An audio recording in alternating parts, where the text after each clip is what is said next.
connu son homme, elle a connu son fiancé qui lui a demandé de laisser son travail afin qu'il épouse. Maintenant, la question que je veux poser, c'est quoi son travail? Je dis, le travail qu'elle fait, il estime que pour leur avenir, l'avenir qu'il propose, le mariage, là, derrière, c'est quoi? Les enfants. Derrière, après, c'est de prendre soin de moi, de nous et des enfants.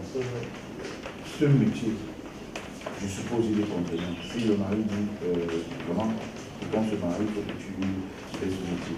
J'ai dit, bien, ce métier, je suppose qu'il est contraignant. Maintenant, quelle est l'autre solution qu'il a trouvée? Elle va arrêter le travail pour rester à la maison pour une interrogation. Mais pourquoi l'homme ne pourrait pas arrêter le travail et laisser sa partenaire continuer à travailler? Et qu'elle prenne sur elle les charges de la maison. Bien sûr, il y a le sens. Sans lui manquer de respect.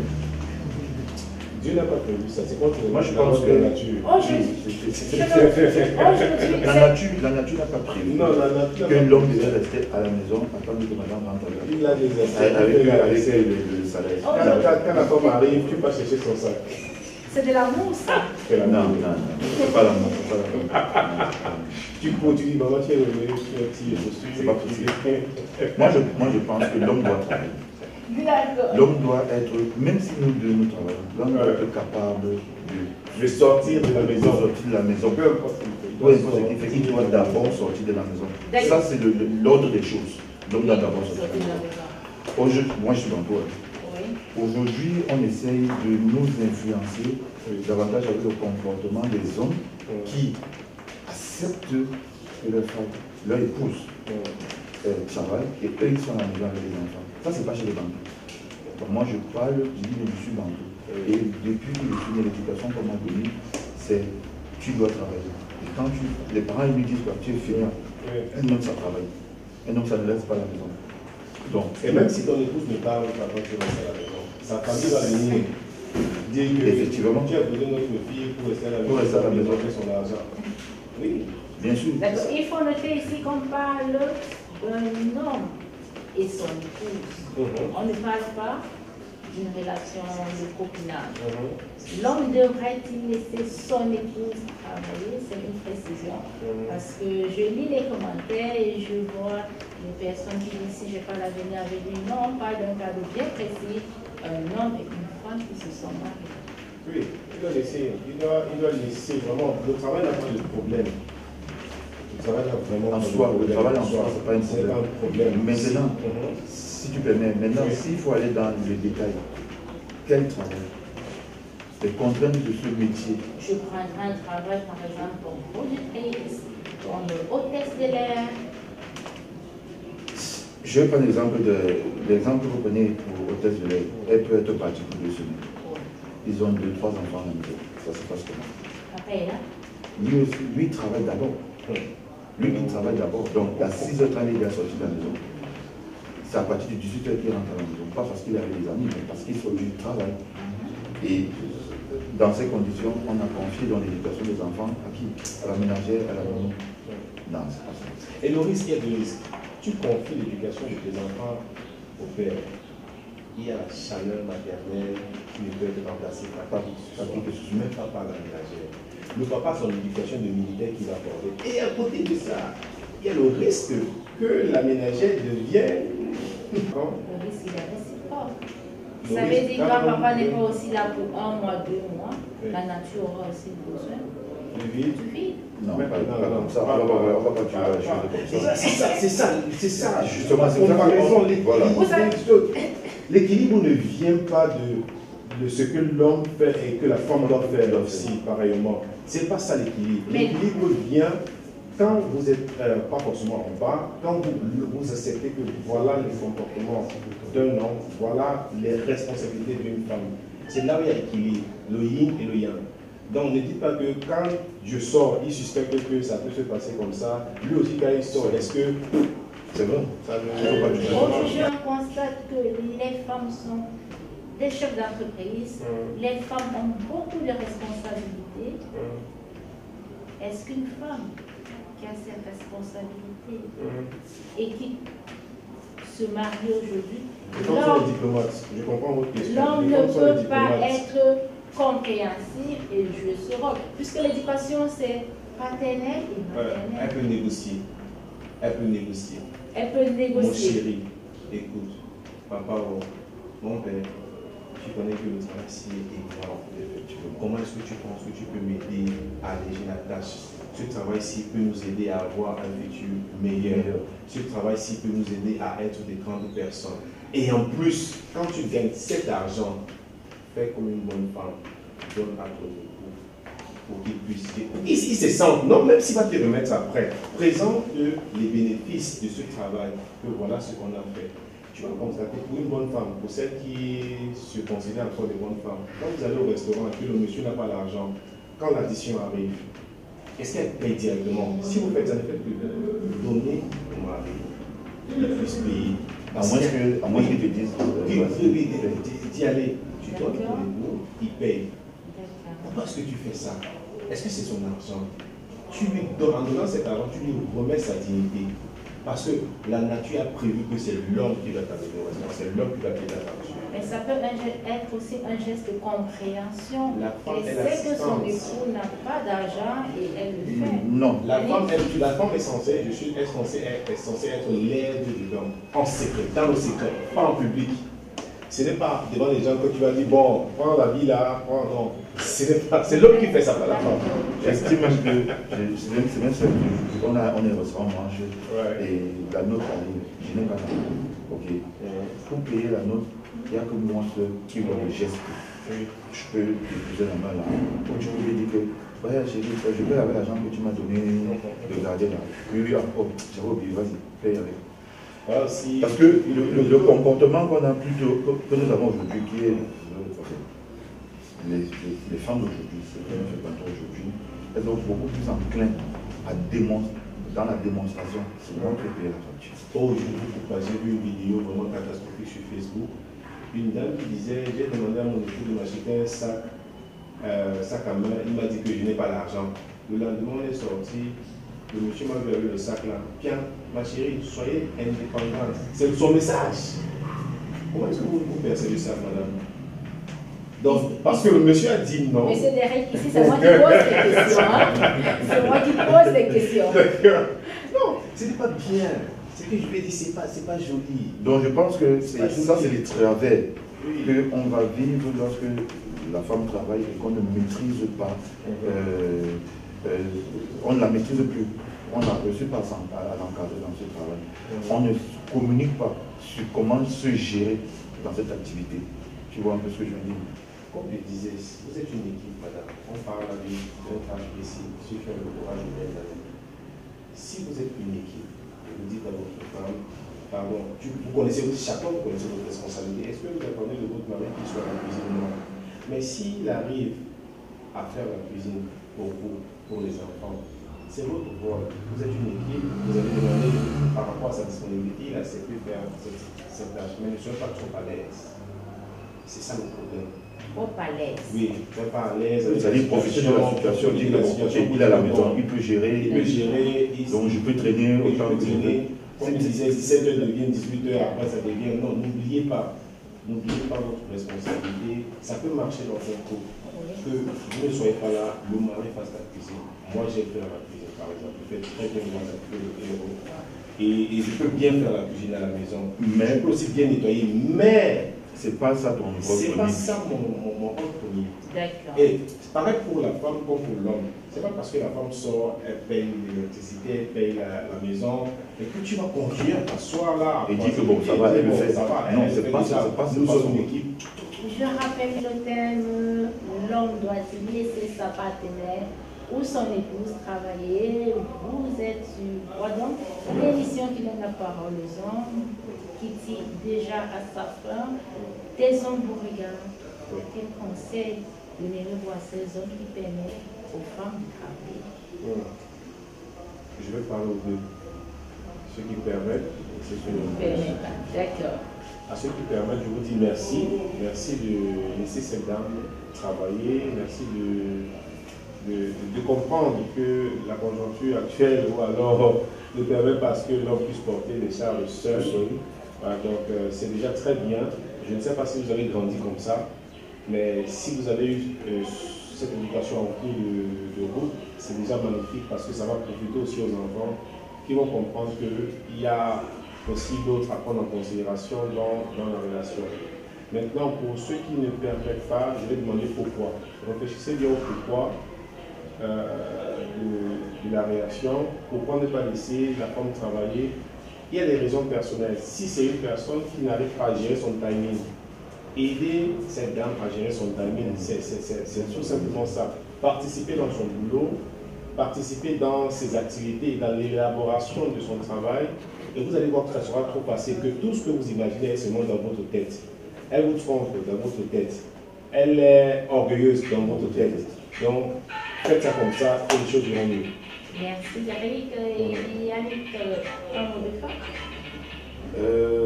Pour enchérir ce qu'elle a dit, il faut pas avoir peur. Et je pense que le véritable problème pour l'homme qui ne voudrait pas que sa femme travaille, c'est la peur du manque de respect. Et il y a cette insécurité émotionnelle.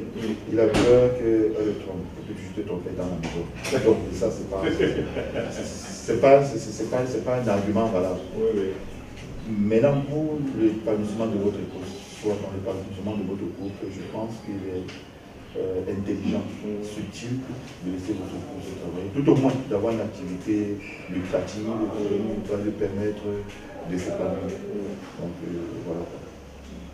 Besoin d'une décoration sophistiquée, soignée et épousant votre thème? Ne craignez plus.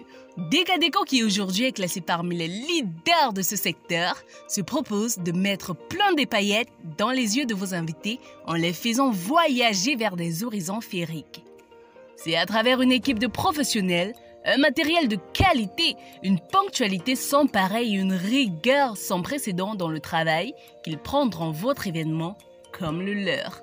Vous les retrouverez sur leur page Facebook au nom de Décadeco ou même par contact au +49 15 23 40 54 214 ou encore au +237 697 954 290 ou même par appel au +237 697 954 290. N'oubliez pas, le prix ne sera jamais un problème. Testez et vous apprécierez. Ne perdez plus de temps. Contactez-nous dès à présent. Décadeco, une décoration à l'image de vos rêves.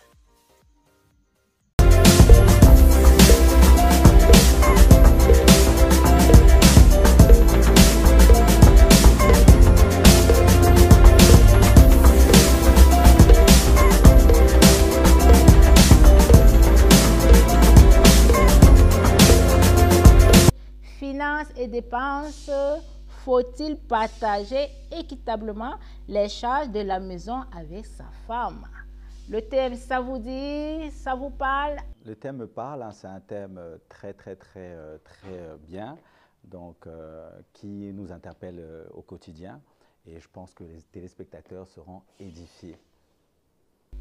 D'accord. Monsieur Bernard Palissy.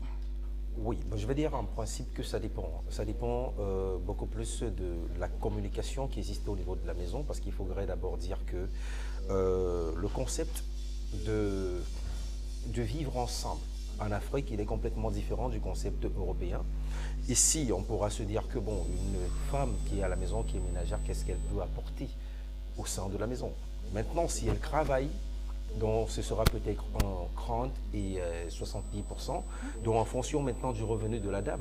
Quand on sait aussi qu'en principe la dame, quand elle a son salaire, elle pense d'abord à son vestimentaire, elle pense à se refaire une beauté à nul autre pareil, elle pense à sa famille, et après elle se projette pour dire que bon, je pourrais peut-être prendre en charge la lumière et l'eau, dont c'est la projection qu'elle se fait. Maintenant, pour une dame, c'est pour ça que je dis, le thème il est assez complexe, il est assez large et il faudrait connaître comment est-ce qu'il faudrait aller dans le découpage de cela. Mais si on revient dans notre concept complètement à nous, l'homme il veut être macho. il doit être l'homme de la maison.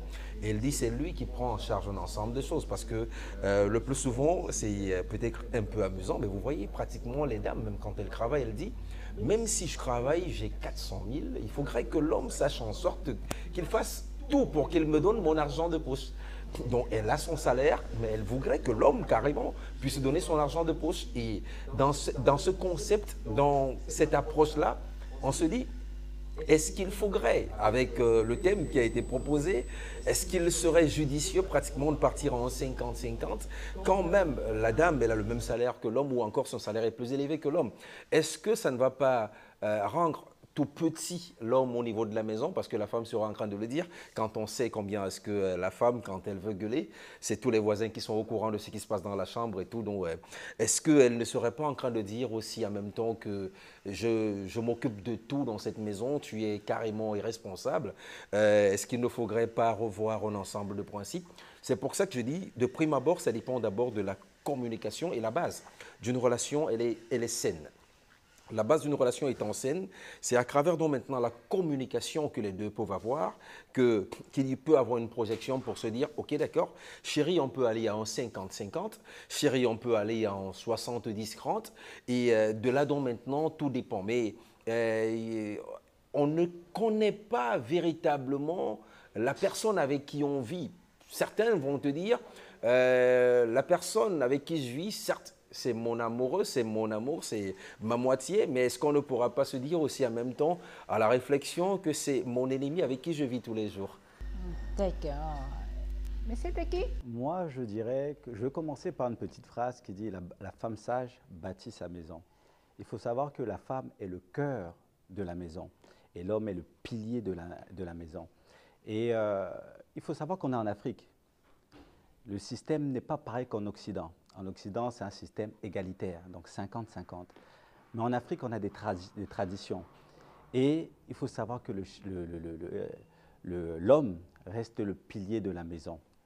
Donc, il se veut en fait avoir les charges de la maison. Donc après, il y a deux questions qu'on peut se poser. La première question qu'on peut se poser, c'est si l'homme a des revenus moins inférieurs à celui de la femme. D'où là, il faut la communication. Et la deuxième question, c'est si la femme a plus de revenus que l'homme. Donc oui, il y a un problème de communication, mais avant tout d'avoir ce problème de communication, donc il y a les traditions qui viennent en amont. D'accord. Est-ce que c'est l'homme qui devrait décider si le partage doit être fait ou pas? Oui, c'est l'homme qui devrait décider parce que là, on parle d'un couple, on parle de mariage. Et lorsqu'on est dans un mariage, on devient une seule chair. Et comme je l'ai dit tantôt, l'homme est le pilier du foyer, le pilier de la maison. Donc c'est à lui que revient la décision. Il faut savoir que l'homme a un leadership de position et la femme a un leadership d'influence. Donc c'est l'homme qui doit prendre toutes les décisions en respectant les besoins de la femme et les attentes de la femme, mais c'est lui qui doit prendre c'est à lui que revient la dernière décision. Monsieur Bernard, bon, je vais renchérir. Je vais renchérir. Non, je ne peux pas être du même avis en principe que lui, parce que là, c'est carrément chosifier, c'est carrément insulter la femme, parce qu'une décision dans la maison, la décision se prend pour deux personnes. Donc, je fais une proposition à mon épouse et maintenant, elle me dit, en fait, à tel niveau, on peut faire ci, on peut s'accompagner à un tel niveau, mais de l'autre côté, en principe aussi, tu peux te tromper. Et pour preuve, en fait, l'expérience nous a prouvé quelque chose d'assez complexe. Quand l'homme s'entête dans une décision, il prend des décisions sans pour autant consulter sa femme, le plus souvent, il se cogne la tête au mur. La plupart du temps, c'est ce qui se passe. Donc, parce que la femme, il a dit quelque chose de pertinent tout à l'heure et j'ai souri, parce que une décision, même au niveau de la mairie, parce que le concept du mariage, ce n'est pas je commande, je suis chez moi. C'est chérie, on chemine ensemble. Parce que la femme, elle est notre partenaire. Elle n'est pas celle avec qui, en principe, on va mettre au second rang. Mais non, il a dit aussi en fait que le concept de l'Europe et le concept de l'Afrique, c'est deux concepts complètement différents. Et ici, on veut rester uniquement dans la tradition. Et cette tradition, elle est dépassée avec le modernisme maintenant qui voudrait que les réseaux sociaux et tout le reste, que nous puissions suivre cela. Et avec le phénomène de l'école aussi, en principe, On a vu le phénomène des influenceuses. Ce n'est pas le débat, on ne va pas revenir sur ça. Mais en principe, quand on essaie d'évoluer, on constate tout simplement que la dame, la femme, au niveau de la mairie, on dit femmes, soyez soumises à vos maris. Messieurs, respectez votre femme.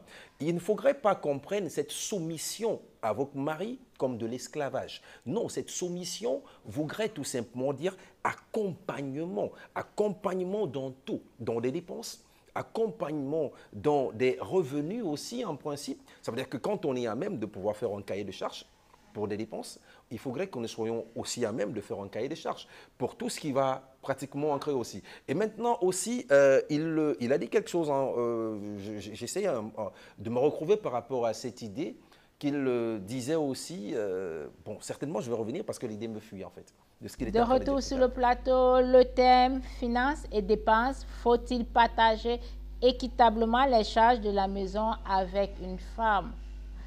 Monsieur Eteki. Oui, pour moi, pour répondre à cette belle question, en fait, pour moi, c'est l'homme qui doit prendre, pas la totalité, une bonne partie, en fait, des charges de la maison. Parce que, comme je l'ai dit tantôt, en fait, l'homme est le pilier de la maison et la femme est le cœur du foyer. C'est-à-dire qu'il faut, lorsqu'on entre dans le mariage, on devient une seule chair. C'est vrai qu'il faut une communication là-dessus, mais lorsqu'on est une seule chair, la décision finale revient à l'homme. Il revient à l'homme. Donc aujourd'hui, mon collègue est en train de sourire, aujourd'hui, c'est l'homme qui doit prendre une majeure partie en fait des dépenses du foyer. Parce que lorsqu'on prend la décision d'épouser une femme, on doit avoir la capacité de pouvoir gérer tout un foyer ou bien la majorité du foyer. Donc, on n'est pas en Occident où le système de pensée est totalement différent. Donc, c'est un système égalitaire, là où c'est 50-50%. Mais là où on est en Afrique, on a besoin, nous sommes des hommes, on a besoin d'être rassurés, d'avoir cette position, d'avoir cette autorité et cette position d'homme pour dire qu'en fait, on a pris une femme, on se doit de l'occuper, d'occuper cette femme et de garantir à la famille de la femme qu'on a les moyens nécessaires de protéger et de pouvoir pallier aux besoins de la femme. C'est vrai que dans un couple, l'homme et la femme, chacun a ses attentes, chacun a des besoins, mais je pense que l'entière décision revient à l'homme. Comme je l'ai dit tout à l'heure, la femme a un leadership d'influence, elle est là pour influencer son homme, mais l'homme a un leadership de position, parce que c'est lui le pilier et l'homme du foyer. C'est dur ça, hein? Vous allez vous faire des ennemis avec les femmes qui nous regardent là. Non, pas du tout, pas du tout, pas du tout. Oui, Bénin. En fait, je souris tout d'abord par rapport à ce qu'il est en train de dire. C'est pertinent, c'est très beau même. Je voudrais, parce qu'il a parlé de la tradition, revenir sur la tradition. Quand on se rappelle en principe qu'à une certaine époque, quand un voisin d'un village venait rencontrer un parent d'un autre village, il cédait la place, il partait ailleurs, il laissait sa femme avec le monsieur qui vient d'ailleurs. On parle de tradition. C'était chosifier la femme. Maintenant, donc, on quitte de là pour dire en fait qu'il faudrait à un certain moment qu'on sorte des cancans qui nous ont abrutis, qui nous ont insultés. Il faudrait que nous puissions évoluer. Et dans l'évolution, donc maintenant, il faudrait qu'on se dise quelque chose. Il a dit la femme sage bâtit la maison. On bâtit quelque chose avec amour. On ne bâtit pas quelque chose sur la torture. Pour que cela puisse se faire et que ça se fasse très bien, il faudrait une bonne communication. Il faudrait une communion. Ça veut dire que je regarde mon épouse et elle sait en fait que voilà ce que je veux dire. Parce qu'il y a des gens. La communication, elle est passée. Et maintenant, quand elle passe, je viens avec mon salaire. Elle sait combien je touche. Je viens avec mon salaire. Je dis, chérie, il faudrait que, voilà mes charges. Parce qu'il y a un cahier de charges à la maison. On ne fait pas tout par le fait du hasard. Donc, voilà le cahier de charges. Je gère ci, je gère ça. Il y a des enfants qui doivent aller à l'école et tout. Bon, on ne va pas partir sur un 50-50. Je l'ai dit tout à l'heure. On va partir pratiquement sur un 70 ou 30. Il a posé la question si la femme gagne plus que l'homme.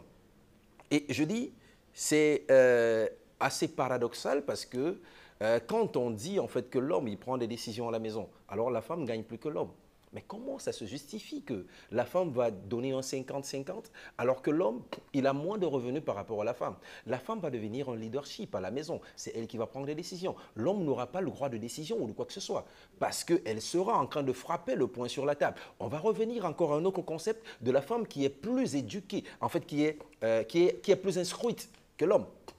À un certain moment, quand il veut parler avec des étrangers ou en fait les amis de la femme, sa femme lui fait un clin d'œil que chérie, tu risques de dire au lieu de là, s'il te plaît, ne fais pas ça. Ce sera une catastrophe. Mais en fait, il y a un complexe. C'est pour ça que je dis, il faudrait que nous puissions, avec la modernisation, embrasser le modernisme. Mais on ne doit pas l'embrasser à moitié. Le modernisme voudrait pratiquement que tout ce qui est dépense, que nous puissions en discuter.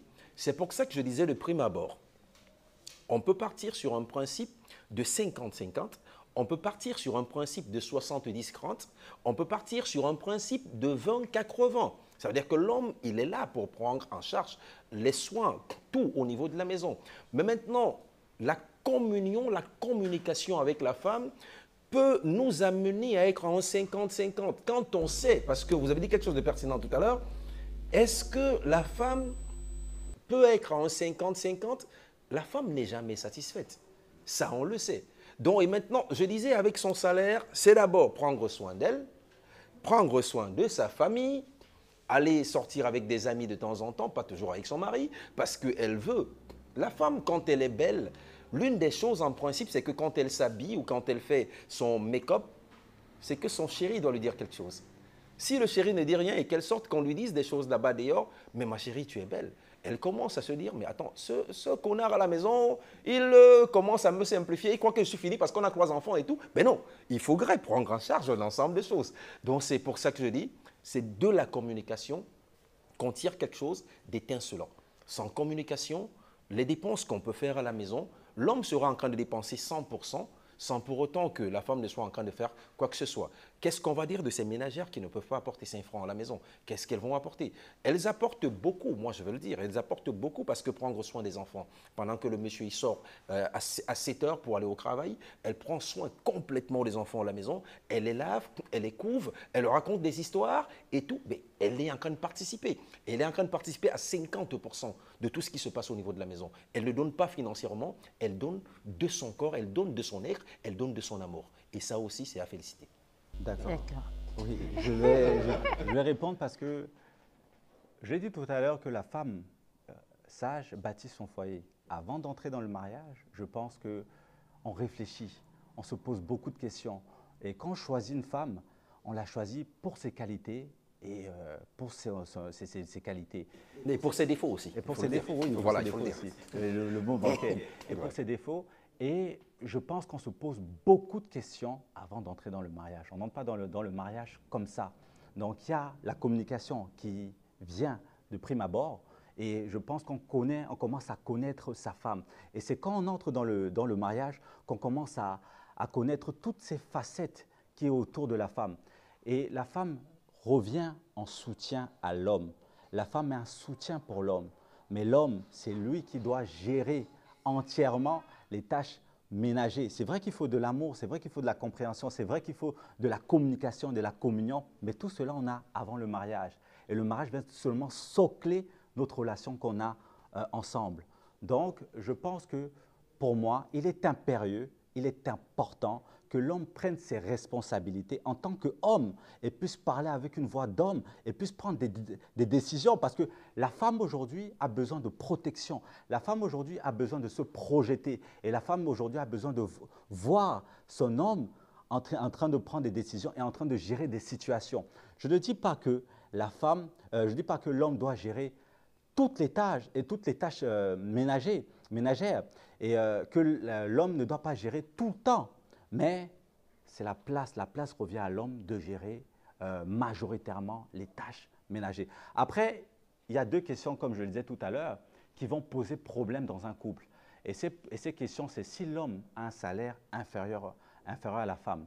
Donc là, c'est là où les problèmes vont commencer à venir. Et la deuxième question, c'est si la femme a un salaire plus important. Et c'est pour ça que je reviens en fait à la première phrase dont j'ai parlé, que la femme sage bâtit sa maison.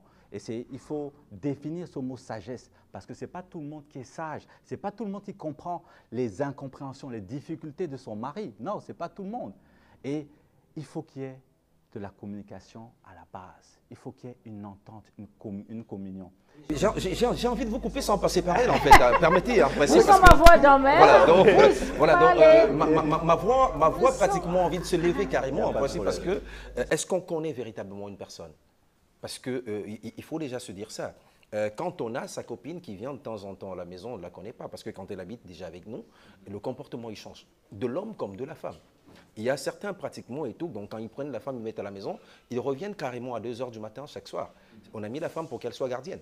On n'a pas mis la femme pour qu'elle puisse pratiquement prendre en charge un ensemble de choses. Ça, c'est la première approche d'abord. Et la deuxième approche, en principe, c'est que quand vous dites, M. Eteki, que le salaire de l'homme, il est inférieur à la femme. Mais vous avez dit quelque chose tout à l'heure, ne l'oubliez surtout pas, la communication de la base. Tout va au niveau de la base. Quand la base, elle est bien, tout suit. Parce que ma femme, elle gagne plus que moi. Elle le sait. Je suis venu vers elle, je l'ai courtisée et elle sait combien je gagne. Et je sais qu'elle gagne ci ou ça. Maintenant, si on a décidé d'être ensemble dans la même maison, de pouvoir convoler en juste noces, alors il est judicieux, il est très important qu'elle puisse m'aider dans la prise en charge. Voilà, qu'elle puisse m'aider. Et pour cela, je lui dois infiniment en respect. Je ne tape pas le poing sur la table parce que nous devrions décider ensemble. Si elle me donne un coup de main pour l'éducation des enfants, elle me donne un coup de main pour que nous puissions construire, quitter la location pour aller construire quelque part, mais alors, je ne vais pas venir quand je suis avec des amis, être un macho, dire quand je parle, tu te tais. Quand je suis en train de vouloir dépenser, tu n'as rien à dire. Si tu veux dire quelque chose, tu vas au village, à Loum. Non, non, non, non, c'est pas ça. Il faudrait que nous puissions avancer et qu'on se dise que bon, c'est ensemble qu'on prend des décisions, c'est ensemble qu'on se projette pour des dépenses. Et la décision finale revient à qui? À nous deux, pas à l'homme. Mais en fait, là, c'est pour ça que je dis, il y a un problème d'incompréhension. Peut-être que c'est pour ça, en fait, pas peut-être. Vous allez rencontrer beaucoup d'hommes qui ont ce souci de communion ou de communication et tout, parce qu'ils se disent que la dernière parole me revient. Non, la dernière parole dans un couple ne revient pas à l'homme. La dernière parole revient au couple. Nous sommes unis pour le meilleur et pour le sourire, j'aime souvent le dire. Et maintenant, avec ce sourire-là, pratiquement et tout, il ne faudrait pas que, pendant que moi je souris, que l'autre soit fâché, que l'autre soit en colère. Ben non, il n'y a plus compatibilité. Nous sommes ensemble parce qu'il y a une certaine compatibilité qui nous lie.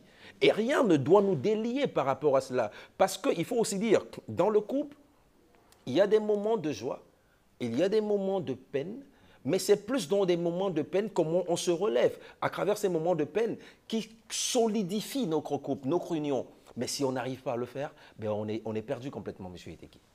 Ben, moi, je ne suis pas d'accord. Je comprends la vision, mais je ne suis pas d'accord. C'est un thème qui secoue le plateau de Voix d'Homme.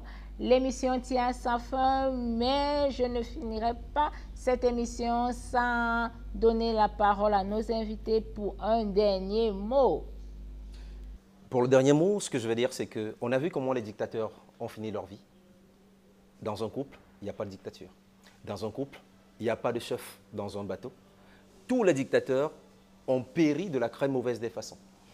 Et la communion a fait en sorte que de là, l'amour est né. Et quand l'amour naît dans un couple, il n'y a rien de plus beau. Il faut bannir l'idée de « je suis le grand, je suis le roi, et toi tu es petite, je donne des ordres et je dépense ». Mais non. Les dépenses, pratiquement, c'est en fonction de la communion et de la communication. Et ça va depuis la base, depuis la première rencontre. Le reste, restons dictateurs, mais mourons malheureux. C'est tout. Merci. Monsieur Eteki. Moi, pour conclure, c'est que on va enlever la philosophie dans les mots. Parce qu'on ne va pas s'en sortir. On va enlever les détails. On va enlever les exemples. Et pour conclure vraiment, c'est que dans la vie, aujourd'hui, il y a un leader. Soit c'est la femme, soit c'est l'homme. Je ne chosifie pas la femme, mais je dis tout simplement que l'homme doit prendre ses responsabilités. Avant un engagement, l'homme doit réfléchir et savoir s'il est capable vraiment de tenir à ses responsabilités. Il a dit quelque chose qui était pertinent, c'est que quand une famille, quand un homme sort pour aller en boîte de nuit par exemple, il sort tout seul. lorsqu'une fille sort pour aller en boîte de nuit, elle a besoin de couverture. Et je pense qu'aujourd'hui, la femme a besoin de protection, a besoin de couverture pour pouvoir se projeter, pour pouvoir savoir où elle va. Elle a besoin d'une épaule pour se reposer. Et cette épaule, c'est l'homme. Et aujourd'hui, la décision finale doit revenir à un homme, doit revenir à quelqu'un de responsable, doit revenir à quelqu'un de mature, doit revenir à quelqu'un de sage, quelqu'un de réfléchi. Donc, pour moi, pour ma part, l'homme aujourd'hui doit avoir les ressources nécessaires afin de pouvoir pallier aux charges de la famille, aux charges de la maison, aux charges du foyer. Vous êtes un homme et vous avez beaucoup sur le cœur. Vous avez besoin de vous libérer, de vous confier. Vous avez besoin de conseils. Eh bien, n'hésitez pas à nous contacter via WhatsApp au +49 15 23 40 54 214 ou au +237 697 954 290 ou tout simplement par appel au +237 697 954 290. La séquence témoignage de Voix d'homme publiera votre témoignage en anonyme. Voix d'homme, l'émission qui donne la parole aux hommes. Conçue et présentée par Daniel Kitcho.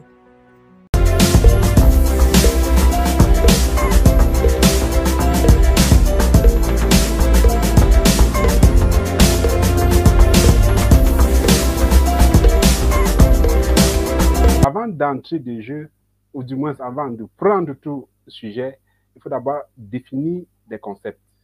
C'est passant par la définition des concepts qu'on peut, à un certain niveau, n'est-ce pas, dégager une certaine synthèse sur la quintessence du sujet. Aujourd'hui, nous parlons de la femme. La femme, la femme, la femme, toujours la femme. Quelle est sa place dans la culture africaine? Alors, il faut dire, de prime d'abord, que le dictionnaire Robert, c'est le seul dictionnaire que j'ai fouillé. Je ne sais pas s'il y a d'autres dictionnaires qui le font autrement. Mais Robert définit la femme comme tout être de sexe féminin. Sous d'autres cieux, lorsque je parle d'autres cieux ici, je fais uniquement allusion au continent asiatique parce que c'est un continent qui reste encore à 85% originel, un peu comme l'Afrique. Sous d'autres cieux, la femme est un être portant 2 mamelles et avec un appareil génital féminin. C'est comme ça que d'autres personnes définissent la femme.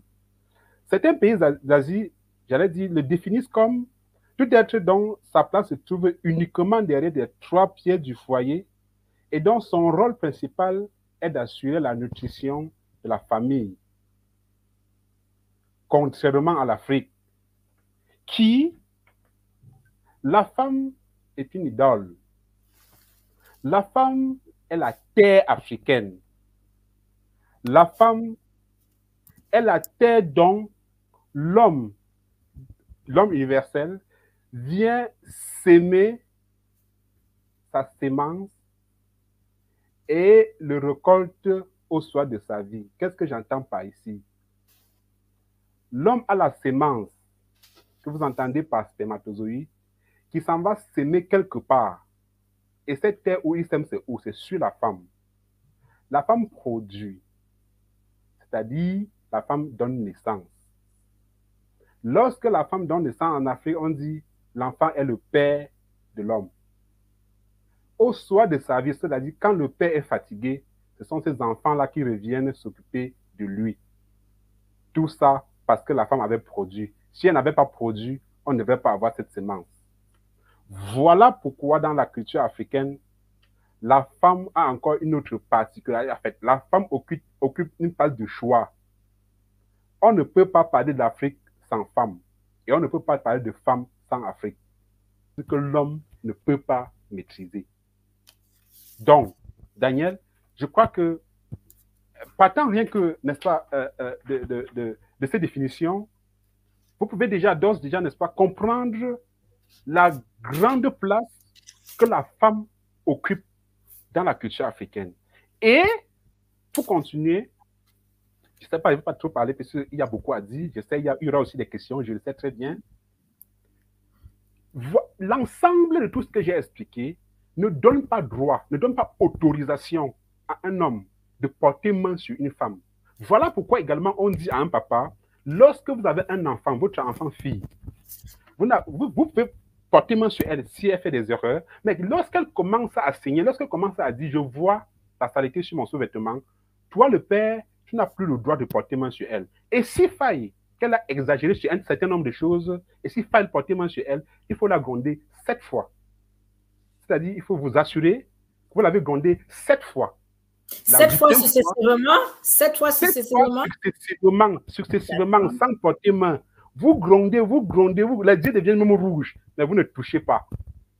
Jusqu'à 7 fois, la 8e fois maintenant, vous pouvez porter main sur elle. Là, vous ne pouvez pas avoir ce qu'on a appelé la malédiction sur ascendance. Oui. Normand. La malédiction sur ascendance. Donc, est-ce que nos papas à nos jours respectent encore ces règles-là? Non. Est-ce que tout ce que nous sommes en train d'expliquer depuis est encore respecté? Non. La femme aujourd'hui est prise comme rien, comme tout, sauf rien. Après tout cet exposé sur la femme, nous revenons en 2022, de nos jours, où il y a plusieurs femmes qui accèdent dans plusieurs domaines élevés de la société. Est-ce que le fait d'accéder à ces domaines de la société les enlève cette place d'être femme? Effectivement, je crois même que si les femmes sont allées jusqu'à réclamer une journée internationale, cela a été un peu exagéré parce que nous tous, nous connaissons ce qui va, ou bien tout ce qui va avec la journée internationale de la femme. La femme aujourd'hui ne garde plus sa place de prêtresse. La femme aujourd'hui ne garde plus sa place de mère de maison. La femme aujourd'hui ne garde plus sa place d'économe. La femme aujourd'hui ne garde plus sa place de maîtresse. Quand je dis maîtresse ici, il s'agit de l'enseignante. Je ne parle pas de maîtresse dans le vocabulaire africain tel que les gens le disent pour dire copine. Non. La femme, dans la société africaine, est avant tout une maîtresse, c'est-à-dire une enseignante. Parce qu'on dit langue maternelle. Pourquoi? Parce que la langue passe par la maman. C'est la maman qui enseigne à l'enfant la prononciation de ses premiers mots. Le père, lui, il est au champ. Le père était au champ dans sa chasse et sa cueillette. C'est la maman qui portait le bébé et c'est elle qui l'amenait cultiver. C'est elle qui devait lui donner son lait. Et c'est quand l'enfant commençait déjà à prononcer quelques mots, c'est la maman qui devait lui enseigner la prononciation de ces quelques mots. Voilà pourquoi on parle de langue maternelle. Et elle joue donc en ce temps-là le rôle de maîtresse parce que non seulement elle apprend la langue à l'enfant, mais elle lui donne une éducation qu'on appelait l'éducation de base. Une éducation que si elle est ratée, vous pouvez imaginer le devenir de l'enfant dans l'avenir. Alors, est-ce qu'aujourd'hui, beaucoup de femmes jouent encore ce rôle de maîtresse? Je doute.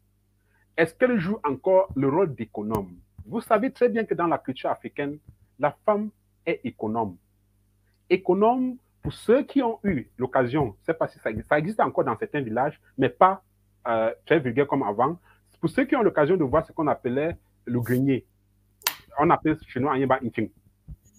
La femme devait aller cultiver, récolter et revenir remettre tout dans le grenier pour préparer la saison de famine. Voilà pourquoi on la qualifie d'économe. Économe, c'est-à-dire qu'elle économise beaucoup pour pouvoir assurer tout le long de l'année, pour que la famine ne règne pas, pour que la famine ne règne pas dans la famille. Est-ce que les femmes aujourd'hui font encore ça? Non, on attend tout de l'homme.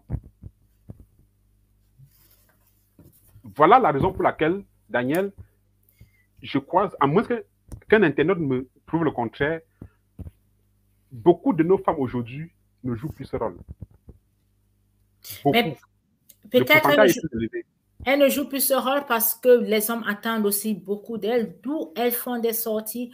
Aujourd'hui, elles sont plus éduquées, elles ont besoin de sortir travailler pour rapporter, pour pouvoir nourrir la famille. S'il faut s'en tenir à la définition d'un, je crois que c'est un philosophe, que le nom m'échappe un peu, la culture est tout ce qui nous reste lorsqu'on a tout oublié. C'est-à-dire que vous avez beau tout faire, mais vous n'allez jamais oublier d'où vous venez. Vous n'allez jamais oublier votre savoir-être. Et ce savoir-être, c'est quoi? C'est quoi? C'est l'ensemble de tout ce que j'ai cité un peu plus haut, les qualités d'une femme dans sa propre culture, et surtout en Afrique. Est-ce qu'à nos jours, on peut encore voir une maman qui vient s'asseoir au village, dans sa cuisine, et faire tout ce que j'ai cité? C'est difficile. On attend tout de l'homme. Il faut que l'homme donne. Et si l'homme n'a pas donné, ça faillit. La famille tombe en faillite. La famille tombe en faillite. Et on le qualifie d'irresponsable. Aujourd'hui, nous ne pouvons plus. Il faut noter que ces mamans, nos mamans, étaient des femmes de ménage. C'était des femmes qui n'avaient qu'une seule tâche, s'occuper de la maison, de leur mari et peut-être des champs. Aujourd'hui, où nous entrons dans un monde tellement moderne, où il faudrait que la femme mette aussi sa main dans la pâte pour que tout puisse aller comme à l'ancien temps. Est-ce que le fait que ces femmes aujourd'hui, ces femmes sont leaders, ces femmes qui travaillent, ces femmes qui assument aussi une responsabilité que normalement, entre guillemets, ce sont des hommes qui devaient assumer, sont considérées comme avoir perdu la valeur de la femme? Elle peut être considérée comme une femme qui a perdu sa valeur, si et seulement s'il y a une condition, elle prend son revenu mensuel et ne rend pas compte à son mari. Là, elle est en train de perdre progressivement sa valeur. Parce que lorsque la maman cultivait, le revenu de sa récolte, elle l'exposait devant le mari. Et le mari avait son mot à dire. C'est vrai que parfois, cette maman-là, sur le macabo et les arachides, elle cachait un peu au champ. Le mari ne voyait jamais. Et c'est le jour où on était sûr qu'il n'y avait rien à manger qu'elle sortait cela pour surprendre son mari. À nos jours, ce ne sont plus les récoltes du champ, mais c'est l'argent en liquide, le revenu mensuel, le revenu du salaire. Combien de femmes à nos jours présentent leur salaire à leur mari? Je doute. Combien de femmes à nos jours demandent même à leur mari ou bien aident leur mari à gérer leur argent? J'en doute également. Et Daniel, quelque chose qu'il faut préciser. La femme, comme je l'ai dit, économe, la femme est la plus économe qu'on n'a jamais vue sur Terre. Faites un exemple. Vous avez un salaire de 100 000.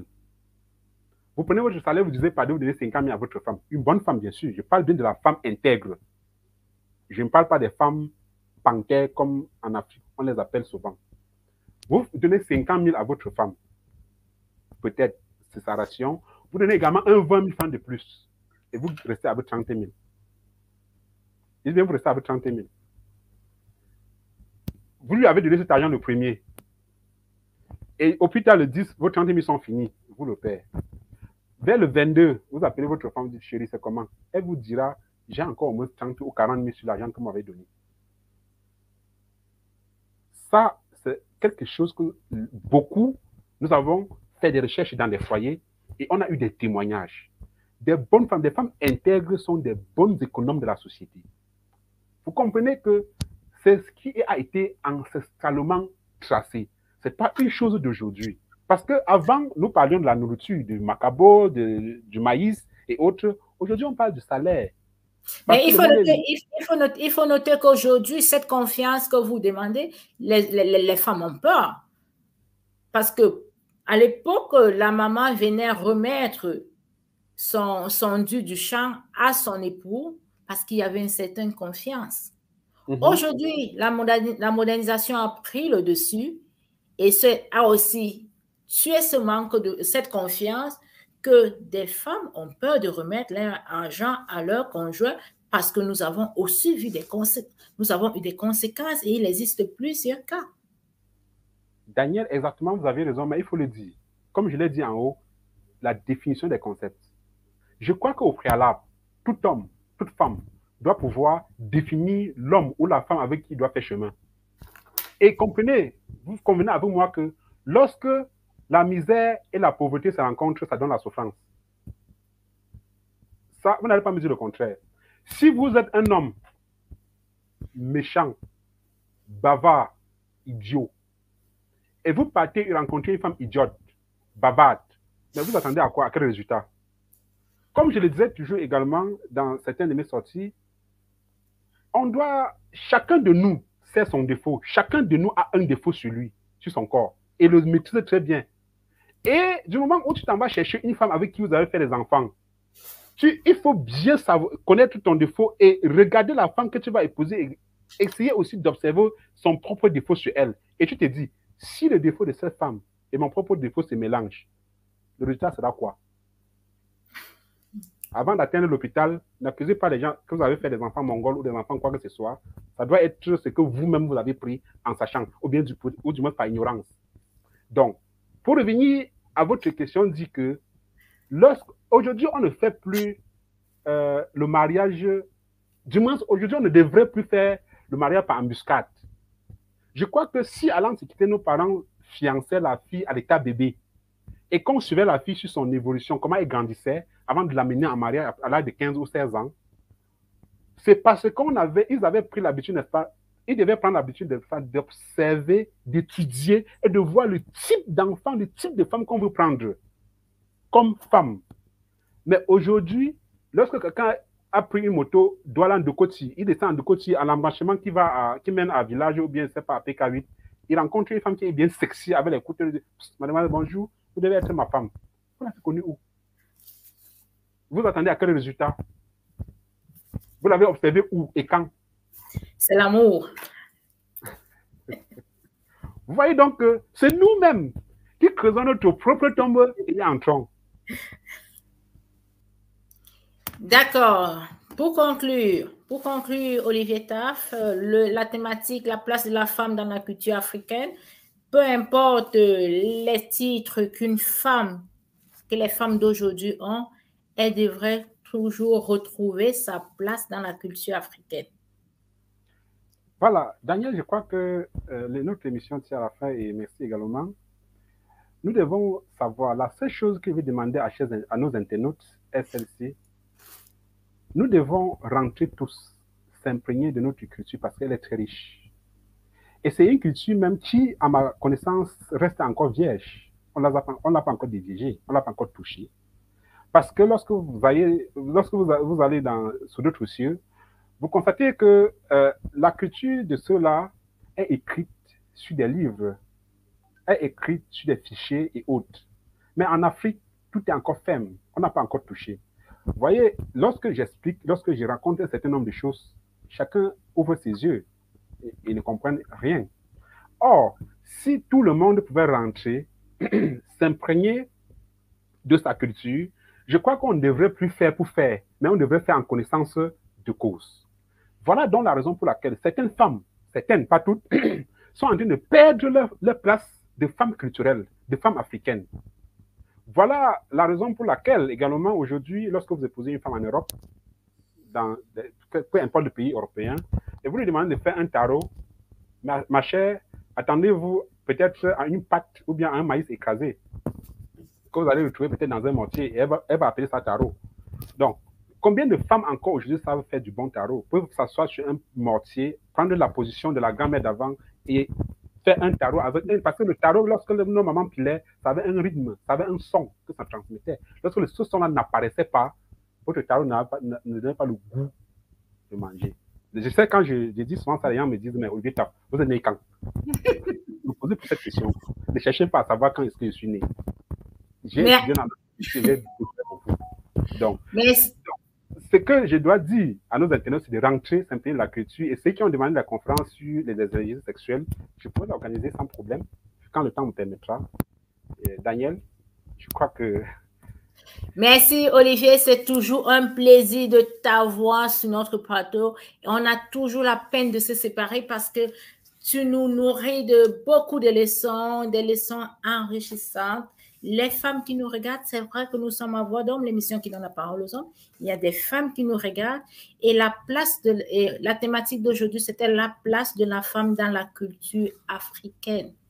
Qu'est-ce que tu dis à ces femmes, à toutes ces femmes leaders, ces femmes au foyer, ces femmes entrepreneurs, à toutes ces femmes qui nous regardent aujourd'hui parce qu'elles sont nombreuses à nous regarder? Merci Daniel. Je dirais à toutes ces femmes que nous sommes au XXIe siècle. Nous sommes à l'ère de la mondialisation. Nous sommes à un moment donné où le monde est devenu un petit village planétaire où quelqu'un peut rester aux Émirats arabes unis ou bien aux États-Unis d'Amérique ou bien au Canada et faire quelque chose au Cameroun comme s'il était présent, sauf son corps qui n'est pas là. Nous sommes dans un monde où les choses sont hyper révolutionnées. Mais peu importe la position, peu importe votre place que vous avez, que vous soyez directrice d'entreprise ou présidente de la République ou ministre ou quoi que ce soit, la seule chose que je peux vous conseiller, c'est de rentrer dans vos traditions, bien dans votre culture, s'imprégner ou bien prendre l'éducation qui s'y trouve et qui vous concerne, vous, femmes, avant d'évoluer. Lorsque vous aurez pris cela, vous allez voir un très grand changement dans votre vécu quotidien et sur vos propres enfants. Et ça nous permettra également d'éviter tout ce qu'on est en train de vivre aujourd'hui, où un enfant s'en va jusqu'à dire dans la sorcellerie qu'il va vendre sa mère, et certains le font. Ou un enfant s'en va jusqu'à tuer sa propre maman parce qu'il veut recueillir son sang pour aller faire des sacrifices pour des besoins d'argent. Est-ce que si cet enfant avait été culturellement préparé, est-ce qu'il pouvait s'en donner à ce genre de pratiques? Non. Donc, chères femmes, rentrons dans notre culture et je crois que le tout sera bien. Nous ne finirons pas cette émission sans écouter le message que vous avez envers les hommes qui nous regardent. Nous avons aussi des hommes internautes. Olivier Taf, un message? Très bien. Pour les hommes, je dirais que les hommes doivent savoir que chez nous en Afrique, après Dieu, c'est la femme. La femme est une idole. La femme est un être à respecter à la lettre. La femme est celle dont, pour lui faire un certain nombre de choses, on doit beaucoup réfléchir, on doit savoir le pourquoi de ça avant de le faire. Par conséquent, les hommes doivent respecter, je n'ai pas dit sa femme, mais les femmes. Et comme je vous dis, même dans mes vidéos, je dis souvent, si un homme qui nous suit actuellement tape sur sa femme, qu'il arrête de le faire. Et s'il continue, du moins qu'il regarde sa propre vie, si sa vie est noble, si sa vie va tout droit. Après, il me passe son numéro dans mon Messenger ou bien dans un groupe. Je vais l'appeler et ensemble, on va couper quelque chose quelque part. Donc, les hommes, respectez les femmes. Tout simplement. Rien que le mot suffit. Respectez les femmes. Merci, Daniel. Les hommes, respectez les femmes. Les femmes, essayez de vous retourner vers la culture. Malgré tous les casquettes que nous avons. Merci Olivier Taf. Merci et un salut à tous nos internautes du côté de Émirats Arabes Unis, c'est ça? D'accord. Merci à tous nos internautes qui étaient connectés. C'est toujours un réel plaisir de nous avoir parmi vous. Nous vous souhaitons déjà un très, très beau week-end. Restez en santé et rendez-vous vendredi prochain, même heure, 19h, sur notre chaîne YouTube, Voix d'Homme DKTV, pour ceux qui n'ont pas Facebook, et sur notre page Facebook, Voix d'Homme. Voix d'Homme est l'émission consacrée aux hommes. L'émission qui permet aux hommes de s'exprimer sans tabou, en toute liberté. Alors, chers hommes, notre fauteuil vous est offert. Si vous avez à dire, ne vous en privez pas. N'hésitez pas à venir participer à nos émissions plateau ou même en live sur notre page Facebook Voix d'Homme. Contactez-nous via WhatsApp au +49 15 23 40 54 214 ou même au +237 697 954 290 et même par appel au +237 697 954 290. Voix d'Homme, la seule émission qui donne la parole aux hommes.